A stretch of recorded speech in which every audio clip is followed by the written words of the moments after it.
And make no mistake, we're confronting an urgent crisis in Afghanistan and we have to act. It's time to heed the call from General McKiernan and others for more troops. That's why I'd send at least 2 or 3 additional brigades to Afghanistan. We also need more training for Afghan security forces, more non-security assistance to help Afghans develop alternatives to poppy farming, more safeguards to prevent corruption, and a new effort to crack down on cross-border terrorism. Only a comprehensive strategy that prioritizes Afghanistan and the fight against al-Qaeda will succeed, and that's the kind of change that I intend to bring as President. Now, there's a clear choice in this election. On issue after issue, Senator McCain has supported the key decisions and core approaches of President Bush. As President, he would continue the policies that have put our economy into crisis and, I believe, endangered our national security. And he's shown over the last few weeks he would also continue the divisive politics that undercuts the bipartisan cooperation and national unity that's so badly needed in challenging times. The next president won't have time to get used to the office. He can't invite testing from the world. He will have to act immediately. We can't spend the next 4 years, as we have spent much of the last 8, hoping for our luck to change. We have to act immediately. As I said at the last debate,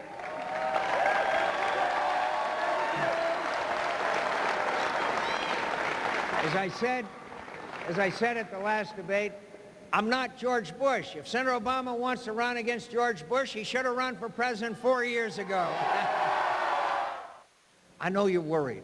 America's a great country, but we're at a moment of national crisis that will determine our future. And let me just ask you this. Will we continue to lead the world's economies, or will we be overtaken? Will the world become safer or more dangerous? Will our military remain the strongest in the world? Will our children and grandchildren's future be brighter than ours? My answer to you is yes. Yes, we will lead. Yes, we will prosper. Yes, we will be safer.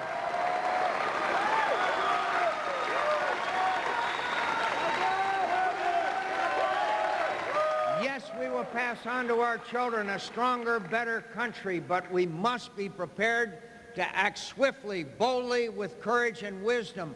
I am an American and I choose to fight. Don't give up hope. Be strong. Have courage and fight. Steve Clemons. Well, they're both 2 very different kinds of speeches. Barack Obama offered a great deal more detail about what he'd specifically do with regard to Afghanistan, dealing with al-Qaeda and, of course, the tribal regions in Pakistan. John McCain's speech is sort of an apples and oranges situation. It's much more of a rally, trying to inspire people to find and reach down for patriotism about America's great place and purposes in the world.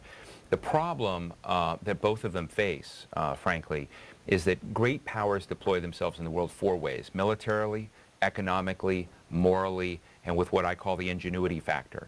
Militarily, we've shown key limits in the world in Iraq, and a lot of our allies doubt our abilities to achieve our results. Economically, a lot of the world thinks we've exported toxic financial products to them. Morally, we have problems of Guantanamo and Abu Ghraib that still hang over our credibility on that front. And that leaves the 4th. What sort of new social bargain or contract will the United States cut with the rest of the world to kind of keep ourselves in the game and reestablish ourselves? I have some hope there, but neither one of them are dealing with this. And there are huge macro factors that to some degree are limiting what John McCain and Barack Obama can do. And when macro factors in the 4 you described, or are there others to consider? Well, there are macro factors in terms of global doubt about our ability to achieve results and not knowing what American priorities are. To some degree, my friendly critique of Barack Obama is maybe Afghanistan ought not to be the test of American power and place in the world. Yeah, Afghanistan has been a tough nut to solve. It's in a very tough neighborhood, and trying to deliver modern sort of contemporary democracy in our norms may be impossible, and throw other dynamics that get out of place. And on John McCain's front, the question of testing leadership, whether it's John McCain as the next President of the United States or Barack Obama, the world will test us, and crises will be created to see what's the difference between rhetoric and our real actions, and what we will gamble what's left of our power and prestige on. So to some degree, it won't matter which one of these people come into office. They'll both be strongly tested tested by circumstances because we have probably the worst economic and worst national security portfolios to be inherited by any president in the last 5 or 6 decades. So it's a really remarkably difficult challenge for both of them. They're trying to differentiate themselves from each other largely through rhetoric, but when it comes to the channels that they have to show that America's back in the game and has leverage over global events, it's going to be very few things that they can actually do.